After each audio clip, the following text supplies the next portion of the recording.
ఈ రోజు మీ అందరి కోసం చాలా ఈజీ, చాలా టేస్టీ, సూపర్ రెసిపీ అయితే తీసుకొనొచ్చాను. అదేం లేదండి, డ్రాగన్ చికెన్ రెసిపీ అండి. ఒకసారి ట్రై చేయండి. ట్రై చేసి ఎలా ఉందో కామెంట్‌లో అయితే చెప్పండి.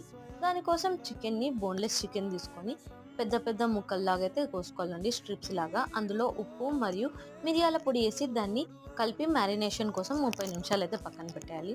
30 నిమిషాల తర్వాత ఒక గుడ్డు పగలగొట్టుకొని యాడ్ చేసుకోవాలా. దాంట్లో మనం 1 teaspoon corn flour, 1 teaspoon maida add చేసుకోవాలండి. ఒకవేళ ఇంకా పడితే 2 టీ స్పూన్ మైదా కూడా యాడ్ చేసుకొని బాగా కలుపుకోవాలండి. ఇవే మన చికెన్‌ని క్రిస్పీగా చేస్తాయండి. కలుపుకున్నాక ఒక పెనం పెట్టి అందులో నూనె ఎక్కువగా ఏసి నూనెను హీట్ చేసేయాలండి. హీట్ చేసేసి మన చికెన్‌ని ఏసి డీప్ ఫ్రై జేసుకోవాలండి. మంచి గోల్డెన్ కలర్ వచ్చేదాకైతే ఫ్రై జేసుకోవాలా. గోల్డెన్ కలర్ వచ్చినాక దాన్నయితే తీసి పక్కన పెట్టుకొని, ఇప్పుడు అదే కడాయిలో నుండి నూనె అంతా తీసేసి